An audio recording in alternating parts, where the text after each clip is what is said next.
Menantu Super. Bab 3761-3770. Bab 3761 Negeri Naga. Tidak ada perintah, tetapi hampir semua orang tampaknya memiliki pemahaman yang diam-diam, mereka semua bangun pagi dan sibuk melakukan apa yang mereka lakukan. Fu Lin, khususnya, bangun saat fajar dan mengajak seluruh keluarga Fu untuk melakukan pekerjaan mereka. Hampir semua eksekutif Fuye dan eksekutif Gailuo diangkat kembali ke posisi penting, tentu saja posisi resmi mereka lebih tinggi dari sebelumnya, dan kebanyakan dari mereka jauh lebih tinggi daripada promosi resmi yang dijanjikan Han Sanqian sebelumnya. Lagi pula, mantan kepala departemen tertentu kini telah menjadi menteri urusan, dan pangkatnya naik setidaknya 5 atau 6 posisi. Dipromosikan dari pejabat rendahan menjadi menteri, meskipun seseorang benar-benar berbakat, itu setara dengan kehilangan 30 atau 40 tahun kerja keras, siapa yang tidak bahagia? Saya bahagia dan secara alami penuh energi. Pekerjaan restorasi kota segera dimulai di kota. Melihat semuanya berjalan tertib, Han Sanqian cukup puas. Sepertinya kinerja Fu Lin saat ini melebihi ekspektasi, kata Su Yingxia sambil tersenyum. Han Sanqian mengangguk, wajar jika anak muda termotivasi. Pada saat ini, Mo Yang juga bergegas mendekat. Melihat Mo Yang, Han Sanqian tersenyum, bagaimana kabarnya?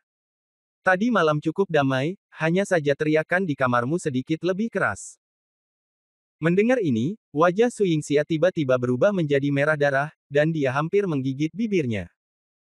Mari kita mulai berbisnis, Han Sanqian mengutuk sambil tersenyum. Mungkin hanya Mo Yang yang bisa mengolok-oloknya seperti ini. Mo Yang mengangguk, memang ada masalah di malam hari. Bagaimana persiapan perayaan Tuan Kota? Semuanya pada dasarnya sudah siap, kata Mo Yang. Oke, biarkan Fu Lin mengumumkan pengangkatannya pada upacara tersebut, dan biarkan dia mengumumkan daftar pengangkatan semua departemen. Mo Yang tersenyum tipis dan mengangguk, ya, saya akan pergi dan membiarkan mereka memulai. Tunggu sebentar. Han Sanqian menghentikan Mo Yang, bagaimanapun, kita masih mendukung mereka. Kita juga harus mengucapkan terima kasih ketika mereka menjabat. Begitu dia selesai berbicara, Han Sanqian menggerakkan tangannya dan mengeluarkan segunung perhiasan emas dan perak dari cincin luar angkasa. Ketika Mo Yang melihatnya, dia tidak bisa menahan senyum tak berdaya, kamu cukup pintar, saya akan meminta seseorang datang untuk mengambilnya dan mengirimkannya kepadamu nanti. Selain itu, saya akan memberitahu penjaga di gerbang kota untuk melonggarkan pertahanan kota setelah aula perayaan dimulai. Beberapa. Han Sanqian mengangguk. Setelah mengirim Mo Yang pergi, Su Yingxia tersenyum, tidak perlu banyak emas, perak, dan permata untuk memenangkan hati orang, bukan? Tentu saja kamu tidak harus memenangkan hati orang. Apakah kamu bebas? Han Sanqian bertanya. Su Yingxia berkata, apa yang ingin kamu lakukan? Ikutlah ke ruang belajar bersamaku. Aku ingin melihat peta area tersebut. Mengapa kamu melihat peta? Su Yingxia bertanya dengan bingung. Selanjutnya kita akan pergi ke tempat misterius, Han Sanqian tersenyum, menarik Su Yingxia dan langsung menuju ruang kerja. Ketika pasangan itu pergi ke ruang belajar dan di depan istana Tuan Kota, perayaan penobatan akbar resmi dimulai. Setelah menari dan menyanyi, Fu Jin benar-benar mencapai puncak hidupnya untuk pertama kalinya. Dengan para eksekutif senior dan master yang tertinggal, mereka menghapus depresi kemarin dan mengumumkan kota baru, undang-undang baru, dan undang-undang baru. Dengan kegembiraan di wajah mereka, undang-undang dan berbagai kebijakan baru yang bermanfaat bagi rakyat. Hampir di pertengahan perayaan, beberapa sosok di antara kerumunan penonton memanfaatkan kekacauan tersebut dan berlari melalui jalan-jalan dan diam-diam berlari keluar kota ketika pertahanan kota sedang lemah. Beberapa jam kemudian, di tempat terpencil di suatu tempat, beberapa tenda didirikan di sana, dan jauh di depan mereka, sebuah kota menjulang di bawah kabut pegunungan. Di tengah tenda, Ming Yu, Ye Xijun dan yang lainnya sedang makan. Kita akhirnya kembali ke cabang. Kita seharusnya sudah bisa tiba sebelum gelap, kata Ye Xijun dengan ekspresi tertekan sambil memuntahkan makanan kering yang sulit ditelan. Ming Yu tidak memilih apakah makanannya enak atau tidak, sebenarnya makanannya lumayan, tapi agak tidak enak bagi Ye Sijun dan orang lain yang terbiasa makan makanan lezat dari pegunungan dan laut. Bersabarlah, Futian juga sangat tertekan. Pada saat ini, tenda dibuka, dan seorang pria buru-buru masuk, berlutut sedikit, dan berkata kepada Ming Yu, laporkan kepada Penatua Shenlong, mata-mata dari sisi lain Luo Sheng ada di sini secepat mungkin. Zhu Yansuo dan Ming Yu berdiri hampir bersamaan. Ming Yu berkata dengan mendesak, cepat telepon. Bagaimana mereka tahu bahwa apa yang mereka tunggu sebenarnya adalah serangan kritis yang sangat besar. Bab 3762 Anjing Standar Ganda. Segera, tirai dibuka, dan dua orang berpakaian sipil masuk dengan cepat. Mereka terlihat seperti orang biasa, namun nyatanya mereka berjalan dengan energi yang nyata, dan sekilas mereka terlihat sangat manusiawi. Begitu mereka masuk, keduanya berlutut dan memberi hormat dengan hormat. Ming Yu sangat senang, dan Zhu Yansuo juga angkat bicara saat ini, saya khawatir Han Sanqian tidak menyangka bahwa kita masih memiliki detektif yang mengintai di antara orang-orang.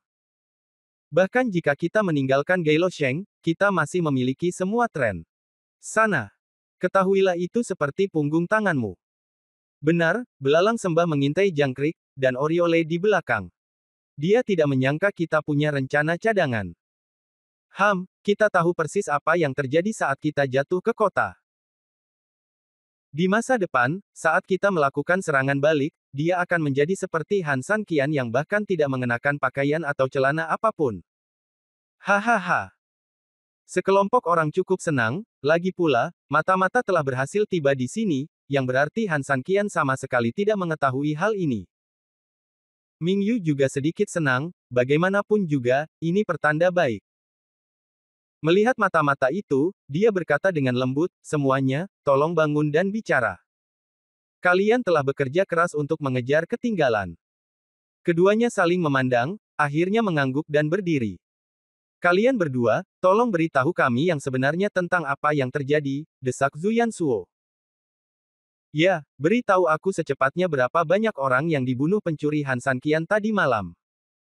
Kami akan mengingat kisah-kisah ini dengan jelas. Saat kami melawan lagi, kami pasti akan membalaskan dendam saudara-saudara itu.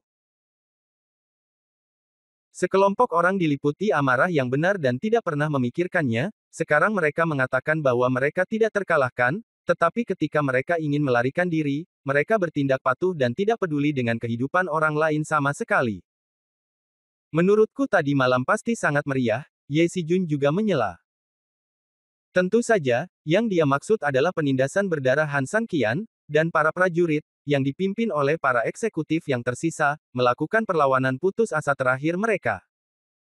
Kedua mata-mata itu saling memandang, dan pemimpinnya berbicara lebih dulu, tadi malam. Kota ini benar-benar ramai.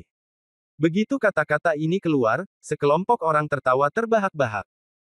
Han Sanqian yang konyol itu, dia benar-benar mengira dialah pemenangnya. Bagaimana? Sekalipun seekor harimau sudah tua, ia tetaplah seekor harimau. Sebelum mati, ia akan menggigitnya hingga berdarah. Benar, dia Han Sanqian pasti mengalami banyak perkelahian sengit tadi malam. Haha, siapa yang bisa menyalahkan dia? Kalau begitu jangan salahkan dia Han Sanqian karena pamer. Kenapa dia hanya memberi kita 30 tempat? Selama dia berpikiran jernih, dia tidak boleh membuat kekacauan seperti itu karena kepintarannya. Sekarang lebih baik. Dia harus mengurus kentang panas dengan kedua tangannya. Pemimpin itu tampak sedikit malu. Dia melirik ke arah Ming Yu dan melihat bahwa dia sedang menatapnya dengan sangat serius. Dia kemudian berbicara, kamu telah salah paham. Kegembiraan di kota tadi malam bukanlah tentang konfrontasi antara kedua pasukan, juga bukan tentang konfrontasi antara kedua pasukan. Apakah itu tentang Han Sanqian? Pembunuhan gila-gilaan, hanya apa? Zhu Yansuo mengerutkan kening dan tiba-tiba berdiri. Hanya saja Han Sanqian mengadakan jamuan makan dan bersenang-senang dengan orang-orang. Di mana para prajurit? Saya tidak tahu situasi spesifiknya. Saya hanya tahu bahwa sejumlah besar tentara memilih untuk mengikuti Han Sanqian, dan mereka menyebut diri mereka anggota aliansi rakyat misterius. Dan para prajurit yang gagal terpilih juga membuka gerbang kota untuk suruh mereka pergi tadi malam. Ya, keberadaannya tidak diketahui. Sial, para prajurit ini sampah sekali. Sampah sekali. Mereka memberontak setelah kita melangkah maju. Sial, di mana profesionalisme mereka? Di mana harga diri mereka sebagai tentara? Sialan, para idiot ini mungkin telah ditipu oleh orang lain. Niat baik apa yang dimiliki Han San Qian? Apakah mereka gila karena mengikutinya? Benarkah? Menurutku dia jelas-jelas hanya sedang berpura-pura. Sekelompok orang sangat meremehkan hal ini dan bahkan mengkritiknya. Mereka tidak tahu sama sekali, mengingat perilaku pengabaian mereka, kualifikasi apa yang mereka miliki untuk mengomentari perilaku orang lain. Gaya standar ganda hanya menyasar orang lain tetapi tidak diri mereka sendiri. Brengsek, para prajurit memberontak. Di mana geng petinggi kita? Mereka semua adalah orang-orang kita. Apakah mereka makan kotoran? Apa mereka tidak tahu harus berbuat apa? Ya, sebagai eksekutif senior kita, mereka adalah komandan tertinggi setelah kita pergi, dan mereka hanya menonton tanpa daya. Sekelompok anjing bermuka dua sangat marah hingga seolah-olah ingin memakan manusia. Saat ini, mata-mata terkemuka berbicara, pagi ini, Gailosheng masih sangat ramai. Bab 3763 mentalitasnya sangat tinggi. Anjing-anjing berstandar ganda itu marah, ketika mereka mendengar apa yang dikatakan mata-mata itu, mereka langsung menjadi sangat marah. Bukan urusan kami untuk sibuk di Luosheng. Kami bertanya, di mana para eksekutifnya? Iya, biasanya semua orang dianggap punya status tertentu karena apresiasi kita. Sekarang kita sudah pergi, mereka malah lebih berkuasa. Kalau mereka tidak melakukan apapun untuk ditunjukkan kepada kita sekarang, kapan mereka akan menunggu? Ini adalah kesempatan mereka untuk membuat perbedaan. Standar untuk anjing berstandar ganda adalah bahwa tanggung jawab orang lain adalah milik orang lain, dan mereka adalah teladan moral. Oleh karena itu, meskipun mereka jelas-jelas meninggalkan orang lain terlebih dahulu, rasa di mulut mereka telah berubah total. Berputar-putar, perilaku saya yang tidak tahu malu tiba-tiba berubah dan menjadi alasan untuk memberikan kesempatan kepada orang lain. Masalah yang disebutkan oleh bawahan saya terkait dengan kelompok eksekutif senior kami, mata-mata itu menundukkan kepalanya dan menjawab. Mendengar ini, beberapa orang tutup mulut, tetapi Zhu Yansuo dan Ming Yu mengerutkan kening saat ini. Apa artinya ini? Aku tidak bisa memahaminya sekarang, tapi bagaimanapun juga, itu selalu membuatku merasa tidak enak. Teruslah bicara, kata Ming Yu. Ya. Mata-mata itu melirik orang lain dan berkata, pagi-pagi sekali, sebuah perayaan besar diadakan di kota Gailuo. Apakah Han San Qian akan mengadakan pertunjukan? Perayaan omong kosong macam apa ini? Hanya karena dia merekrut sekelompok tentara yang tidak kompeten. Orang kecil seperti itu sangat berpuas diri. Menurutku Han San Qian tidak lebih dari itu. Jika dia tidak beruntung dan memperoleh beberapa keterampilan, aku khawatir dia akan seperti itu. Bisakah kamu diam ketika aku meminta seseorang untuk berbicara? Benar-benar berisik, seperti segerombolan lalat. Ming Yu akhirnya tidak bisa mendengarkan lagi dan berteriak dengan dingin, jika aku sangat marah padamu, aku akan membunuhmu jika aku jangan, ini seperti melampiaskan, tapi apa yang harus saya lakukan? Setelah mengatakan ini, semua orang segera menutup mulutnya dan tidak lagi berani mengucapkan sepatah kata pun. Anda ingin mereka berbicara omong kosong, semua orang di sini adalah raja, tetapi jika Anda benar-benar ingin mereka menggunakan pedang dan senjata sungguhan, berapa banyak dari mereka yang benar-benar tangguh? Perayaan macam apa? Setelah menerima tentara kita, bukankah kamu mengatakan mereka mengadakan perjamuan untuk seluruh kota tadi malam? Ming Yu memahami poin kuncinya dan bertanya dengan lembut. Ini upacara penobatan, kata mata-mata lainnya. Upacara penobatan. Zhu Yansuo mengerutkan kening, kembali menatap Ming Yu, dan berkata, Han San Qian tidak sabar untuk mengumumkan bahwa pemerintahannya akan jatuh begitu cepat. Ini terlalu terburu-buru, fondasinya tidak stabil. Lagi pula, sepertinya bukan perilaku Han San Qian. Apakah dia sengaja menunjukkannya kepada kita? Mendengar kata-kata Zhu Yansuo, Ming Yu sedikit mengernyit. Meskipun dia benar-benar tidak mengerti apa maksud Han San Qian, kata-kata Zhu Yansuo sepertinya masuk akal. Tetapi ketika Ming Yu baru saja menerima kata-kata Zhu Yansuo, mata-mata itu terus berbicara, kalian berdua salah paham. Penobatan ini bukanlah penobatan Han San Qian. Bukan Han San Qian. Siapa itu? Tapi siapa bawahan Han San Qian? Itu bukan bawahan Han San Qian, tapi... Mata-mata itu sedikit takut untuk menjawab, lagi pula, mereka tahu betul bahwa begitu orang ini terungkap, pasti akan ada. Tapi siapa yang bisa kamu ceritakan padaku? Ye Sijun berteriak mendesak. Itu Fu Lin, kata mata-mata itu. Fu Lin. Ketika mereka mendengar nama ini, semua orang hampir terkejut. Bahkan Ming Yu benar-benar terpana saat itu juga, tampaknya tidak dapat bereaksi sejenak.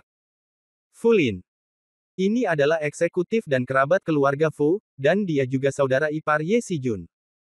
Apakah Han San Qian gila? Temukan orang seperti itu untuk menjadi penguasa kota yang pantas dikalahkan. Apa niatnya? Apakah kamu yakin kamu membacanya dengan benar? Seseorang bertanya. Tentu saja bawahan saya tidak akan salah.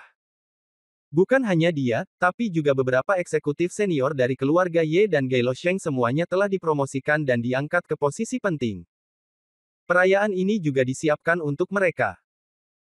Begitu dia selesai berbicara, Ye Sijun terhuyung mundur beberapa langkah, lalu duduk di tanah, dan tiba-tiba dia sepertinya teringat sesuatu, ayo, panggil perempuan jalang itu Fu Mei ke sini.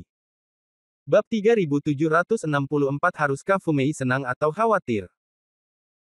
Para eksekutif Fujia yang hadir mendengar kata-kata Ye Sijun dan berjalan cepat keluar. Karena tenda-tenda itu semuanya didirikan bersama-sama, jaraknya tidak terlalu jauh satu sama lain. Hanya perlu beberapa puluh langkah bagi sang eksekutif untuk sampai di depan tenda terkecil dalam kelompok tenda. Dia terbatuk ringan, Fu Mei sudah bangun.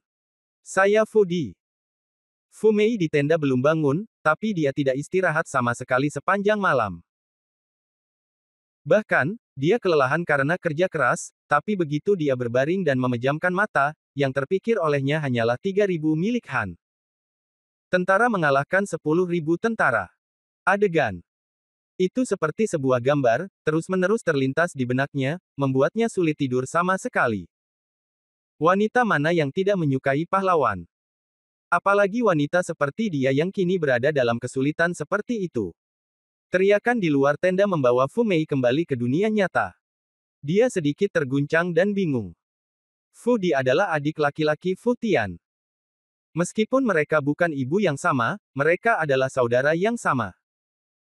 Oleh karena itu, sejak Fu Tian berkuasa, status Fu Di tidak pernah rendah. Dia datang mencariku, apa maksudnya ini? Meski bingung, Fu Mei tetap berbicara, Paman Di, Meier ada di sini, silakan masuk. Setelah mengatakan itu, dia membuka tirai dan masuk perlahan. Kamu bangun pagi-pagi sekali, Fu Di masuk dan memaksakan senyum. Ya. Fu Mei tidak ingin terlalu memikirkan masalah ini, jadi dia dengan santai mengatakan sesuatu yang asal-asalan, dan kemudian berkata, ngomong-ngomong, bukankah Paman Fu Di harus mengadakan pertemuan di tenda utama? Bisakah dia tiba-tiba datang ke Fu Meier? Kemarilah. Ada apa? Meskipun Fu Di dan dia adalah bagian dari keluarga yang sama, mereka tidak banyak berhubungan satu sama lain. Dulu, ketika Fu Mei mengandalkan garis rambut keluarga Ye, dia tidak sekelas dengannya. Sekarang, ketika istrinya, penguasa kota, hanya ada dalam nama, dia tidak layak untuk kelasnya. Oleh karena itu, Fu Mei tahu dengan jelas bahwa Fu Di tidak akan pergi ke Aula Tiga Harta Karun untuk apapun. Baru saja mata-mata dari Luo Sheng telah kembali, membawa kabar baik dan kabar buruk. Tentu bisa juga dikatakan bahwa semuanya adalah berita yang sama, kata Fu Di. Fu Mei sedikit pusing karena dikelilingi olehnya, dan dia tidak tertarik menyia-nyiakan otaknya untuk mempelajari kata-katanya, dia langsung berkata, Paman Di ingin mengatakan sesuatu, tapi tidak ada salahnya mengatakannya. Kami punya berita tentang saudaramu. Fu Lin. Bagaimana kabarnya? Fu Mei tiba-tiba berdiri. Dia hanya memiliki seorang adik laki-laki, jadi dia secara alami lebih memedulikan hal ini daripada orang lain. Dia begadang tadi malam sebagian karena dia mengkhawatirkan keselamatan adik laki-lakinya. Sangat disayangkan bahwa dalam posisinya saat ini, dia dapat melindungi dirinya sendiri dengan cukup baik, jadi bagaimana dia berani membiarkan Ye Si-jun membawa kakaknya untuk melarikan diri bersamanya. Jangan terlalu bersemangat. Dia baik-baik saja sekarang, tapi di masa depan. Aku tidak tahu. Mungkin itu baik, mungkin buruk. Itu sebabnya aku datang kepadamu. Saya tidak akan bertele-tele lagi, saya akan mengatakannya secara langsung. Fu Mei mengangguk dengan penuh semangat dan menunggu dengan penuh semangat. Menurut informasi terbaru, saudaramu tidak hanya baik-baik saja, tetapi dia juga telah ditunjuk oleh Han Sanqian untuk menjadi penguasa kota Luosheng. Saat ini, Ye Si-jun dan yang lainnya terkejut dan secara khusus memintaku untuk meneleponmu. Haruskah dia jatuh ke kota sebagai penguasa kota? Fu Mei terkejut, kamu tidak bercanda, kan? Itu benar sekali, kata Fu Di. Fu Mei tiba-tiba terhuyung dan hampir jatuh ke tanah. Berita ini, baginya, pasti sangat mengejutkan, dan pada saat yang sama, perasaan campur aduk di hatinya. Di satu sisi, sang adik tidak hanya masih hidup, tapi juga resmi dipuja sebagai penguasa kota, bisa dikatakan ia sudah benar-benar mencapai puncak kehidupan, sebagai seorang adik tentunya ia berbahagia untuknya. Namun di sisi lain, dia juga sangat khawatir. Bukankah dia masih tahu apa dendam antara keluarga Fu Ye dan Han Sanqian? Bagaimana Han Sanqian bisa berbaik hati memberinya posisi penguasa kota? Hal ini mungkin tidak semudah yang terlihat di permukaan. Di satu sisi, ini bisa menjadi bencana. Dengan kata lain, Han Sanqian menganggap Fulin sebagai boneka, bahkan mungkin kambing hitam. Tapi setelah kekhawatiran ini, Fu Mei tiba-tiba menemukan sesuatu. Bagaimana dengan kambing hitamnya? Jika semuanya berjalan sesuai prosedur normal, saudaranya pasti sudah lama meninggal. Hei, aku tidak tahu apakah aku senang atau khawatir tentang hal ini, tapi ku dengar banyak eksekutif dari berbagai perusahaan yang terdampar di Gailosheng tidak hanya selamat tetapi juga dipromosikan. Aku yakin kakakmu akan baik-baik saja dalam waktu singkat. Tapi kamulah yang aku sayangi saat ini. Kakakku sangat dicurigai menyerah kepada musuh, dan Ye Si-jun akan sangat marah hingga dia memanggilmu. Fu Mei sedikit mengertakkan giginya, aku akan pergi ke sana sekarang. Bab 3765, Perselisihan Sipil. Nyatanya, kini setelah kakaknya ditemukan, Fu Mei tak lagi merasa khawatir. Bagaimanapun, sekarang dia dalam posisi seperti itu, dia sendiri sudah lama hancur. Melihat Fu Mei keluar, Fu Di menghela nafas dan mengikuti dari dekat. Tidak lama kemudian, keduanya tiba di tenda utama satu per satu. Sebelum memasuki tenda, berbagai suara di dalam tenda sudah berbicara. Sepertinya pengkhianat Fulin pasti sudah menyerah kepada musuh, dan dia juga meminta semua orang di bawahnya untuk menyerah kepada musuh. Itu pasti benar. Kalau tidak, bagaimana dia bisa menjadi penguasa kota jika dia begitu baik? Bagaimana dia bisa tiba-tiba menghentikan pertarungan yang kita harapkan di kota, dan malah bernyanyi dan menari tanpa kehilangan darah? Sialan, Fu Mei menyebalkan. Wajar jika kakaknya menjadi pengkhianat. Tepat ketika semua orang paling memarahinya, Fu Mei terbatuk dan berjalan masuk dengan kepala terangkat tinggi.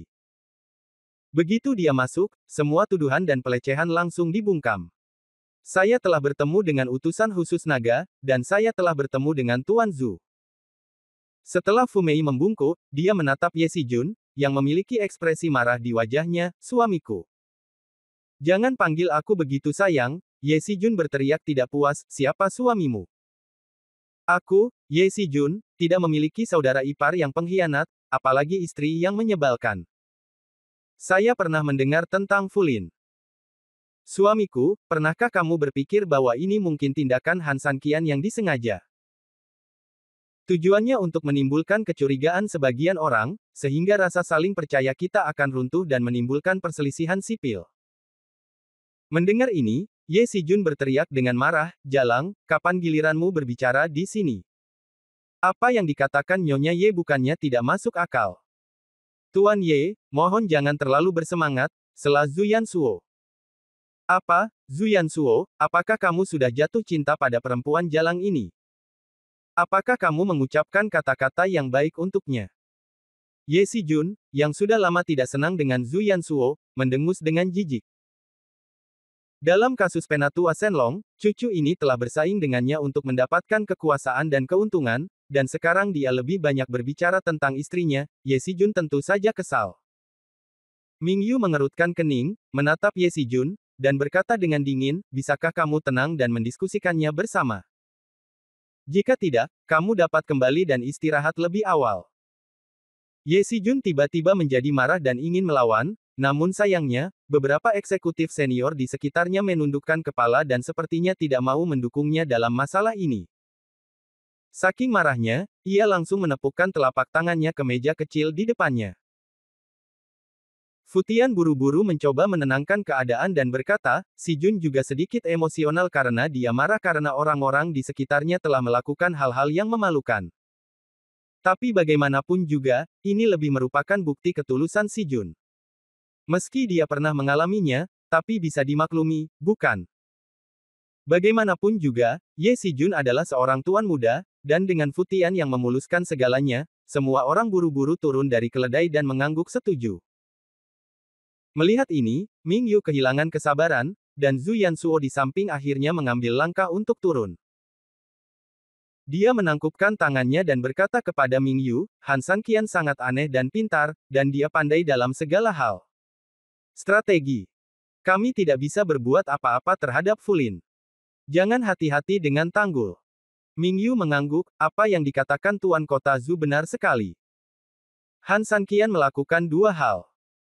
Yang pertama adalah tidak melakukan hal-hal yang tidak pasti, dan yang lainnya adalah tidak melakukan hal-hal yang tidak ada artinya. Namun, Fulin adalah orang yang diburu Nyonya Ye. Semuanya. Saudaraku, maksudku adalah orang yang mengikat bel haruslah orang yang bisa melepaskan belnya. Aku tidak peduli trik apa yang digunakan Han Sanqian dalam insiden Fulin, tapi Nyonya Ye adalah kunci untuk menghancurkannya. Masalahnya, Tuan Ye, Anda masih membutuhkan banyak pekerjaan dari Nyonya Ye. Lakukanlah.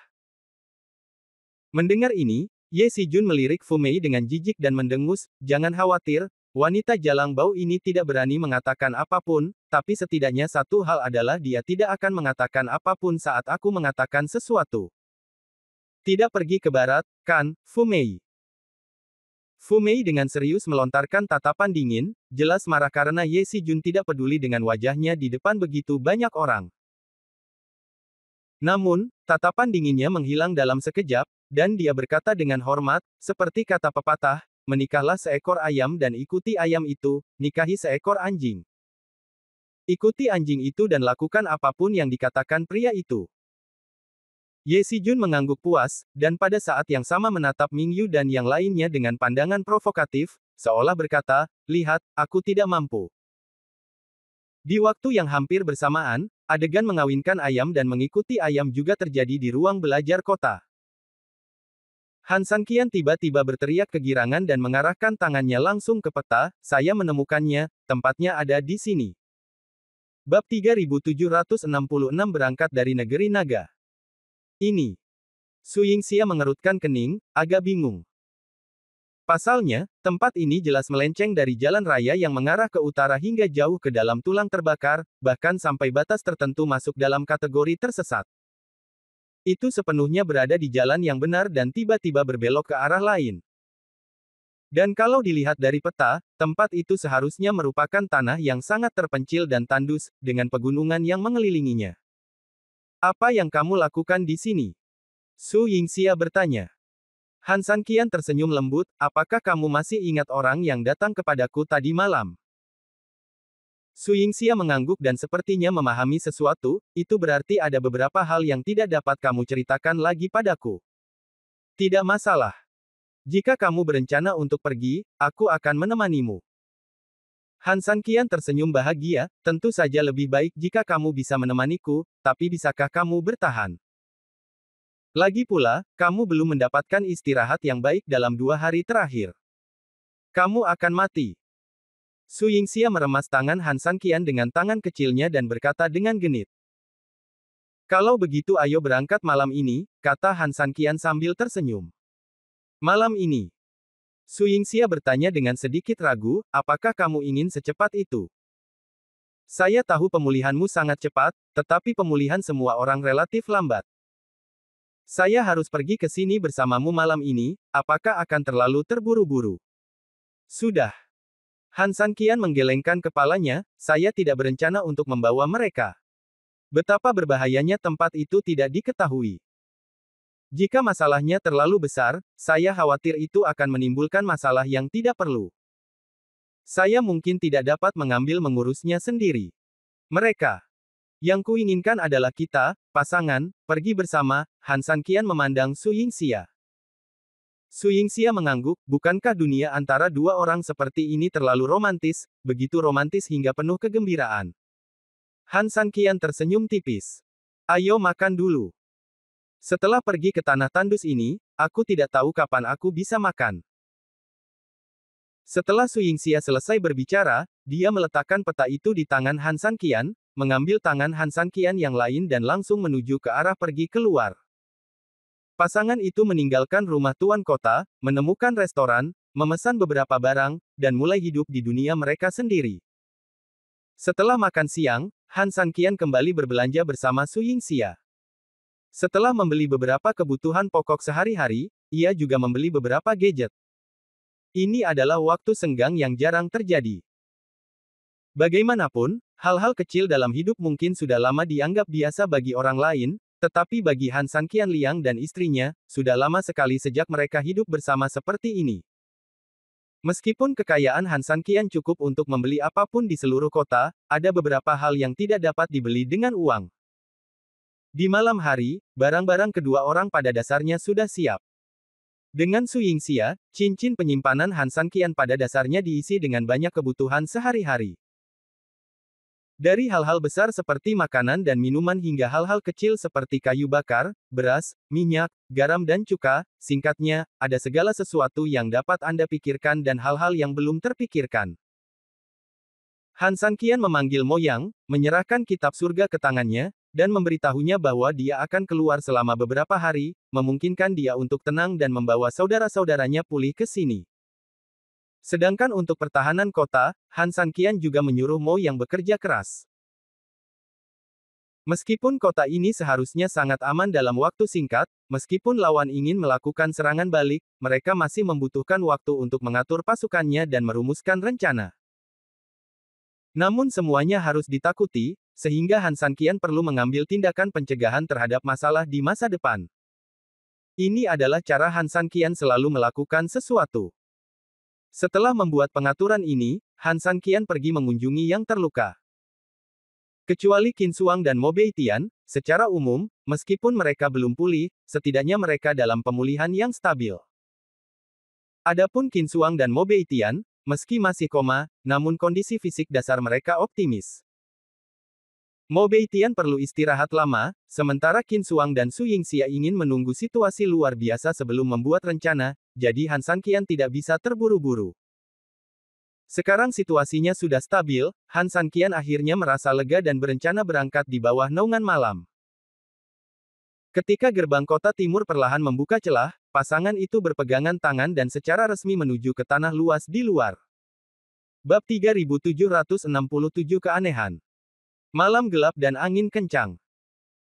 Selalu seperti ini di malam hari di negeri iblis takut. Su Yingxia merasa tidak nyaman. Han Sanqian telah memasang perisai energi pada mereka berdua hampir sejak mereka meninggalkan kota. Su Yingxia memutar matanya, Anda tidak berencana menggunakan ini untuk mendukung kami sampai kami mencapai tujuan kami, bukan? Itu memang rencanaku, jawab Han Sanqian dengan sangat jujur. Su Yingxia tidak bisa menahan diri untuk tidak memutar matanya, suamiku, jika kamu memiliki tambang di rumah, tidak akan sia-siakan. Yang pertama adalah untuk mencegah hawa dingin menyebabkan ketidaknyamanan fisik. Yang kedua juga yang paling penting. Istri saya memiliki kulit yang halus dan daging yang lembut. Tanpa perlindungan lebih, itu akan sulit. Apa yang harus saya lakukan? Su Yingxia memutar matanya tanpa berkata-kata, tapi hatinya terasa sangat manis. Bicara fasih, mari kita mulai bisnis. Menurut perkiraan jarak di peta, kami memperkirakan bahwa kami tidak akan dapat mencapai apa yang disebut negeri naga besok malam. Maksud saya adalah terbang. Han Sanqian bertanya. Su Yingxia mengangguk, meskipun tata letak Anda di sisi Luosheng memang pintar, bagaimanapun juga, situasinya baru saja stabil, dan masih banyak tentara yang terluka di kota. Saya khawatir jika kita pergi terlalu lama, jika ada adalah tekanan dari luar, kami akan melakukannya. Pada saat itu, situasi di kota akan menjadi sulit untuk diperkirakan. Han Sanqian mengangguk, kata-kata Su Yingxia masuk akal. Bagus. Memegang tangan Su Yingxia, Han Sanqian bergerak langsung, Taiksu menggerakkan langkah ilahi, dan keduanya tiba-tiba menuju tujuan mereka ratusan kali lebih cepat. Bintang-bintang di langit malam bergerak, dan beberapa jam telah berlalu. Kedua orang itu secara resmi mencapai ujung garis lurus, lalu tiba-tiba mengubah arah dan menuju pegunungan tak berujung. Tempat ini benar-benar membuat orang merasa putus asa. Dia berada di udara, menghadap pegunungan di bawah kakinya. Semakin dia melihatnya, semakin Su Yingxia tidak bisa menahan nafas. Ya, gunung-gunung ini saling bersilangan tanpa henti, namun setiap gunung gundul tanpa warna apapun, apalagi kehidupan. Melihatnya dengan mata yang mempesona, secara alamiah sudah tidak bernyawa, yang membuat orang merasa tercekik luar biasa. Itu tidak berpenghuni selama ribuan mil, untuk berjaga-jaga jika Sang Buddha memasuki tanah kematian, Han Sanqian mengangguk. Saat saya berada di bumi sebelumnya, saya pergi ke daerah tak berpenghuni itu. Saat itu, saya mengira itu hanyalah zona kematian. Namun dibandingkan dengan pemandangan di negeri iblis, saya menyadari bahwa itu hanyalah penyihir besar. Kata Su Yingxia. Han Sanqian mengangguk. Jika ada definisi sebenarnya tentang tanah tandus, maka ini seharusnya menjadi interpretasi yang sempurna dalam arti sebenarnya. Pemandangan sekitar tidak ada makhluk hidup, terus terang saja, mustahil ada mikroorganisme sekalipun di tempat ini. Ini seperti bulan yang diketahui Han Sanqian. Daerah gelap yang hanya berisi bebatuan, gunung, dan tanah. Apakah ini benar-benar tempat ini? Saya benar-benar tidak mengerti mengapa dia meminta Anda datang ke tempat seperti ini, kata Su Yingxia. Han Sanqian sebenarnya tidak tahu, tapi karena dia adalah seekor naga, Han Sanqian percaya padanya, jadi meskipun Han Sanqian sedikit tidak bertuhan saat ini, dia tetap memilih untuk mengertakkan gigi dan masuk jauh ke dalam area inti. Kematian. Sekitar lebih dari 1 jam berlalu. Ketika Su Yingxia memastikan bahwa mereka berdua telah tiba di tengah daerah pegunungan, Han Sanqian akhirnya berhenti. Tidak ada apa-apa di tempat ini, 3000, Su Yingxia melihat sekeliling, sangat kecewa. Sebenarnya tidak ada apa-apa. Apakah dia mengatakan sesuatu yang ikonik atau menemukan seseorang? Han Sanqian menggelengkan kepalanya, dia tidak mengatakan apa-apa, dia hanya memintaku untuk datang ke tempat ini. Masalahnya adalah, Su Yingxia ragu-ragu. Tidak ada apa-apa di tempat ini. Datang ke sini saja tidak ada gunanya, jadi apa gunanya? Biarkan aku melihatnya. Setelah Han Sanqian selesai berbicara, dia menggerakkan tangannya sedikit dan langsung membuka teknik mata langit, lalu mengalihkan pandangannya dan melihat sekeliling. Tiba-tiba, saat Han Sanqian sedang mengamati area tersebut, matanya berhenti di tengah. Di bawah matanya, samar-samar dia bisa melihat ada sesuatu yang samar-samar memancarkan cahaya merah samar di bawah tanah di sana. Ayo pergi. Menarik Su Yingxia, Han Sanqian melompat maju dan menukik. Bab 3768, Hidup atau Mati. Keduanya bergerak sangat cepat, hampir jatuh tepat ke tengah seperti meteorit. Setelah itu, tiba-tiba berhenti tiba-tiba dan tiba-tiba berjarak kurang dari 10 cm dari tempat tujuan. Seluruh aksinya sangat menegangkan dan pada saat yang sama seolah-olah tanpa bahaya. Pada akhirnya, semuanya hanya bisa diringkas dalam satu kata, stabilitas. Han Sanqian terlalu stabil. Su Yingxia mengerutkan kening dan menatap kaki dada, tapi selalu ada pasir abu-abu di bawah kakinya, dia benar-benar tidak mengerti mengapa Han Sanqian berhenti di sini. Sepertinya tidak ada yang salah di sini. Ada apa? Tanya Su Yingxia. Han Sanqian tersenyum, melihat sekeliling dan berkata, ini seharusnya menjadi titik pusat dari daerah terpencil ini. Maksudnya itu apa? Pintu masuk, kata Han Sanqian. Pintu masuk. Su Yingxia mengerutkan kening dan menatap kakinya, sepertinya tidak ada perbedaan antara tempat ini dan tempat lain. Han Sanqian tersenyum lembut, memblokir Su Yingxia di belakangnya, dan kemudian tiba-tiba menggunakan kekuatan yin dan yang di tangannya untuk memukul langsung ke kakinya. Ledakan. Saat kedua kekuatan itu meledak di tanah, tanah tersebut meledak sepenuhnya dengan suara yang keras. Saat tanah abu-abu memenuhi langit, lubang lava merah menyala muncul di depan mereka berdua. Diameter lubang tersebut sekitar 1 meter, dikelilingi oleh magma berwarna merah menyala, dalam dan tidak berdasar, seperti lubang vulkanik yang kecil namun sangat dalam. Su Yingxia mengerutkan kening, bersembunyi di belakang Han Sanqian dan meliriknya, dan bertanya-tanya, bukankah ini kawahnya? Mengapa Anda mengatakan pintu masuknya? Naga lapis baja perak memberitahuku bahwa tempat ini seharusnya adalah rawa, tapi nyatanya dipenuhi dengan pegunungan dan bebatuan. Mungkin kita bisa menemukan titik ini lebih dalam, jadi mungkin ini adalah pintu masuk. Ini salah satunya. Kedua, 8 diagram mengatakan bahwa gerbang kehidupan adalah gerbang kematian, dan gerbang kematian adalah gerbang kehidupan. Lihatlah pegunungan yang terus-menerus di sekitar Anda, tetapi di tengahnya, polanya tiba-tiba berubah, dan itu adalah disusun dalam bentuk hui. Hui. Pusat kata adalah mulut, dan mulut adalah kehidupan, jadi ini pintu masuk kedua. Keduanya mengatakan hal yang sama, jadi, Yingxia, ayo turun. Turun. Su Yingxia tertegun. Apa, kamu tidak percaya padaku? Su Yingxia menggelengkan kepalanya, dalam kasus Anda, saya percaya Anda sepenuhnya dan tanpa syarat. Jangan katakan bahwa kawah adalah pintu masuknya, saya percaya bahkan jika Anda menunjukkan bahwa rusa adalah kuda. Saya hanya meminta Anda untuk melakukannya mengingatkanmu dan membuatmu melihat dengan jelas. Han Sanqian tersenyum, meraih tangan Su Yingxia, dan berkata dengan penuh kasih sayang, jangan khawatir, dengan saya di sini, meskipun itu benar-benar sebuah kawah, saya pasti akan menuangkan laut ke dalamnya dan menghancurkannya. Su Yingxia tersenyum dan mengangguk. Han Sanqian bergerak sedikit, mengambil kesempatan itu untuk memeluk Su Yingxia, dan langsung menuju ke kawah. Begitu Fang masuk, suhu tinggi di dalam langsung membakar perisai energi keduanya hingga menghasilkan ledakan keras, seolah-olah bisa meledak kapan saja. Tapi kemudian, saat Han Sanqian masuk semakin dalam, suhu di sekitarnya mulai turun, dan warna merah menyala mulai memudar, dan akhirnya kembali ke kegelapan tanah. Dan kegelapan disertai dengan dingin. Tiba-tiba, tak lama setelah momen paling gelap datang, tiba-tiba cahaya keemasan muncul di bawah kaki, dan dengan cahaya keemasan ini, area sekitarnya menjadi semakin terang, hingga menyinari mata mereka berdua sepenuhnya. Hampir di saat yang bersamaan, Han Sanqian dan istrinya juga berhenti. Di bawah kaki mereka ada sekat yang ringan dan transparan. Melalui sekat tersebut, orang hampir tidak dapat melihat bahwa sepertinya ada ruang bawah tanah yang sangat besar di bawahnya.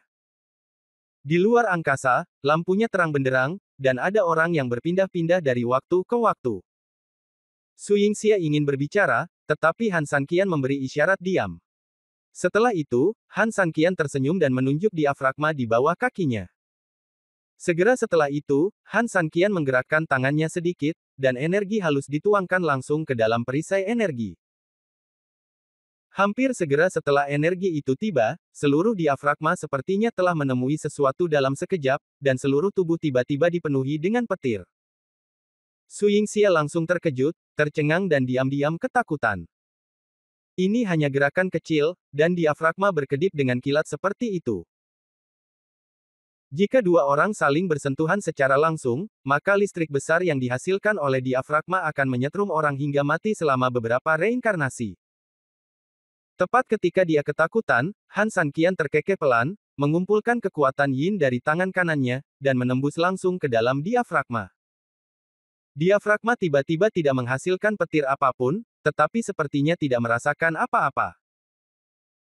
Ketika merespons lagi, Han Sanqian dan Su Yingxia telah menghilang di tempatnya, dan mengikuti energi yin dan langsung masuk. Bab 3769, Kota Api Bumi.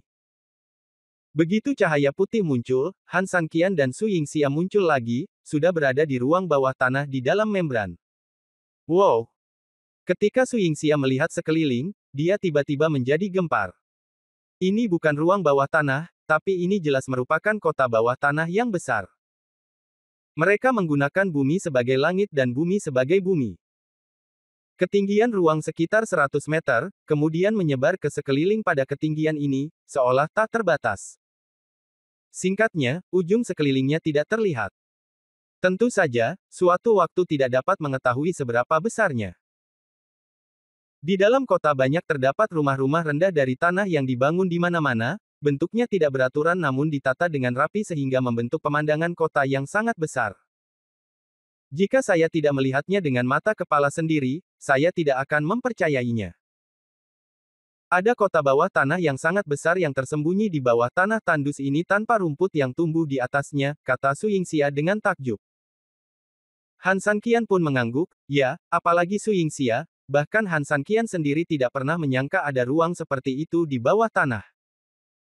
Dari hiruk-pikuk berbagai penjualan, Han Sanqian bisa merasakan kemakmuran dan kekayaan kota ini.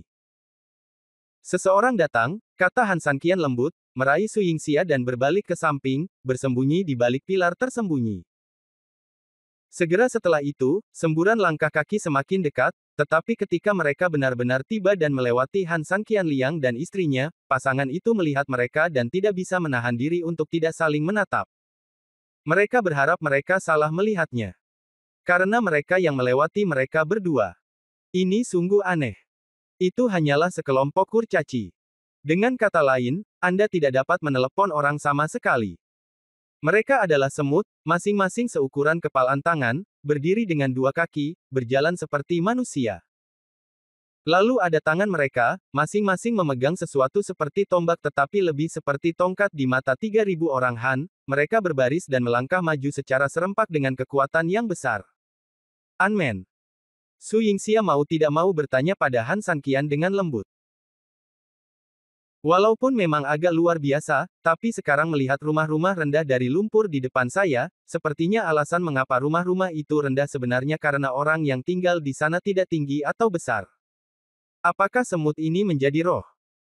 Han Sanqian bertanya dengan ragu.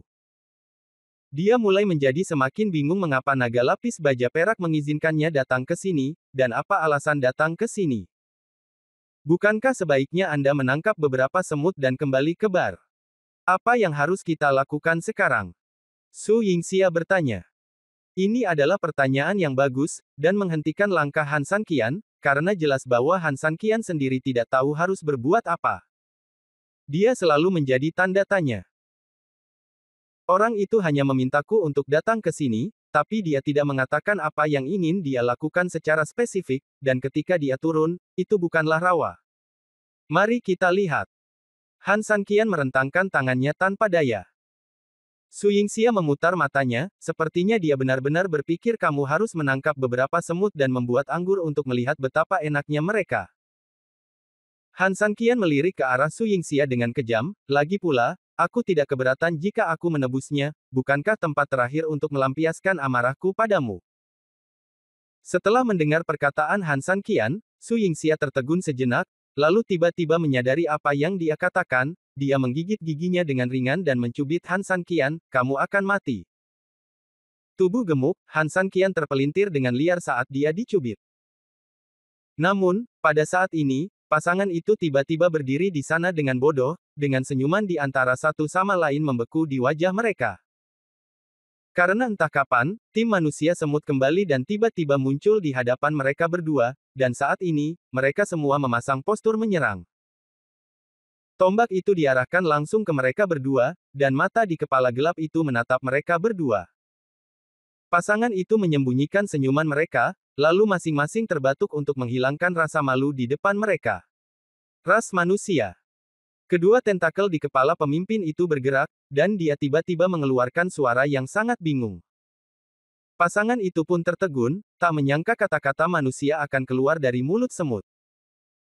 Namun sebelum Han Sanqian dan kedua pria itu dapat berbicara, manusia semut telah menusukkan tombaknya ke depan dan berteriak, orang gila yang berani, kamu berani menerobos kota bumi dan menembak tanpa izin. Ayo, jatuhkan untuk aku. Begitu dia selesai berbicara, manusia semut di sampingnya juga mengarahkan tombaknya ke arah mereka berdua. Dan hampir di saat yang sama, lebih banyak Unmen yang bergegas keluar entah dari mana dan mengepung mereka dengan padat. Bab 3770 Anda dikelilingi. Kalau dilihat-lihat, ada banyak hal seperti itu di mana-mana, bahkan orang yang tidak mengidap tripofobia pun mau tidak mau merasa kulit kepalanya mati rasa saat melihat jumlahnya. Ada aliran panjang, hitam yang menggeliat di mana-mana di tanah, dan Anda bahkan tidak dapat melihat warna asli tanah tersebut. Namun, ini belum berakhir. Tepat ketika mereka berdua terkejut dan dikelilingi oleh tanah, mereka tiba-tiba mendengar suara mendengung. Ketika mereka melihat kembali keluar, mereka melihat warna hitam pekat lainnya di udara. Benda itu juga terbang. Jalan. Semut terbang. Su Yingxia mau tidak mau bertanya. Ukurannya hampir sama dengan semut di darat, dan senjata yang mereka bawa hampir sama, hanya saja mereka memiliki dua sayap di punggung, yang terus mengepak saat terbang. Letakkan senjatamu, jatuhkan perlawananmu. Begitu mereka terbang, mereka langsung mengepung pasangan itu dari jarak dekat, dan berteriak keras pada mereka di saat yang bersamaan. Sepertinya situasi kita tidak baik, kata Han Sanqian kepada Su Yingxia karena malu. Su Yingxia juga mengerutkan kening dan tersenyum pahit, saya tidak bermaksud tidak menghormati mereka, tapi ini adalah pertama kalinya sejak saya masih kecil saya dikelilingi oleh sekelompok semut. Han Sanqian juga tersenyum tak berdaya. Namun, situasinya tidak jelas, dan baku tembak yang gegabah bukanlah yang diinginkan Han Sanqian. Dia hanya mengangkat tangannya sedikit dan memberi isyarat menyerah, semuanya, jangan main-main. Kami tidak punya niat buruk. Ambil. Semut pemimpin sama sekali tidak mempedulikan hal ini. Dengan lambaian tangannya, beberapa prajurit semut berjalan tepat di depan mereka di kedua sisi. Di saat yang sama, tombak mereka selalu dalam keadaan siaga tinggi. Beberapa semut lainnya mencoba mengikat tangannya dengan tali. Namun yang memalukan adalah meskipun tali terpanjang di tangan beberapa semut sudah cukup untuk mengikat diri mereka berkali-kali, bagi Han Sanqian dan Su Yingxia, tali pendek ini sungguh konyol. Jangan repot-repot, kami akan melakukannya sendiri. Begitu dia selesai berbicara, Han Sanqian merobek lengan mantelnya, lalu membaginya menjadi dua bagian, pertama mengikat tangan Su Yingxia, lalu mengikat tangannya sendiri. Semuanya, apakah mungkin? Han Sanqian bertanya. Meskipun mengikat diri memang agak konyol, Han Sanqian benar-benar tidak punya pilihan selain melakukan ini. Jika tidak, manusia semut ini akan cukup tinggi satu sama lain, belum lagi berapa lama waktu yang dibutuhkan untuk mengikat dia dan istrinya. Orang-orang telah banyak berjuang. Unmen terkemuka tidak mengatakan apa-apa, tetapi terus menatap Han Sanqian, dan setelah beberapa saat, dia berbicara, bagaimana kamu menemukan tempat ini? Seseorang meminta kita datang ke sini, kata Han Sanqian. Siapa? Dia bertanya. Han Sanqian ragu-ragu sejenak, tetapi akhirnya menggelengkan kepalanya, rahasiakan. Jika Anda memiliki kata-kata yang diucapkan, bukankah tidak baik dan tidak adil jika Anda mengkhianatinya? Oke, jika kamu ingin berbicara tentang kebajikan dan kebenaran, maka kamu bisa masuk penjara dan membicarakannya. Ayo, masukkan aku ke penjara. Ya. Beberapa tentara menerima perintah tersebut, dan detik berikutnya mereka mengambil tombak dan mengusir kedua orang itu, ayo pergi. Han Sanqian dan Su Yingxia saling memandang tanpa daya, tidak berkata apa-apa lagi, dan mengikuti serangan penjepit pasukan semut, bergerak perlahan. Gelombang orang melewati jalan-jalan kota satu demi satu, menarik perhatian penghuni semut yang tak terhitung jumlahnya. Dari segi ukuran, Su Yingxia dan Han Sanqian Fangfo seperti raksasa, dan bahkan suara yang ditimbulkan oleh setiap langkah seperti gempa bumi. Mereka. Sekelompok penghuni semut memberikan petunjuk sekaligus sangat penasaran. Han Sanqian dan Su Yingxia sebenarnya memiliki suasana hati yang sama. Mereka belum pernah melihat dunia bawah tanah yang begitu aneh, apalagi semut yang begitu aneh. Setelah berjalan melewati jalan tersebut, rombongan orang tersebut langsung menuju ke sebuah rumah besar. Meski tidak ada tulisan lokasi di sana, siapapun yang memiliki pandangan tajam sudah bisa mengetahui hanya dengan melihat tampilannya bahwa tempat ini seharusnya menjadi sel mereka. Namun, dengan ukuran Han Sanqian dan Su Yingxia, apalagi dikurung di sel, bahkan jika mereka ingin masuk, mereka jauh dari yang terbaik. Tepat ketika dia dalam masalah, seorang prajurit semut membisikkan beberapa kata di telinga semut pemimpin, dan semut pemimpin segera mengangguk. Bawa mereka ke altar di sebelah barat kota, lalu ikat mereka ke pilar naga yang terperangkap. Pemimpin itu memerintahkan, prajurit terbang bertanggung jawab untuk mengikat mereka. Ya. Para prajurit semut merespons secara kolektif. Cari tali naga yang terperangkap, dan aku akan memberi tahu penguasa kota, dia kemudian memerintahkan orang-orang di sebelahnya. Bawahan itu mengangguk, ya. Berpisah. Setelah mengatakan itu, dia berbalik dan berjalan cepat menuju sebuah rumah besar dan mewah di sebelah timur kota. Para kroninya menuju ke utara kota, sementara kelompok besar pasukan yang tertinggal membawa Han Sanqian dan Su Yingxia ke altar di barat kota dengan menggabungkan darat dan udara. Saat ini, di dalam rumah besar dan mewah, ada sesuatu yang lebih ajaib.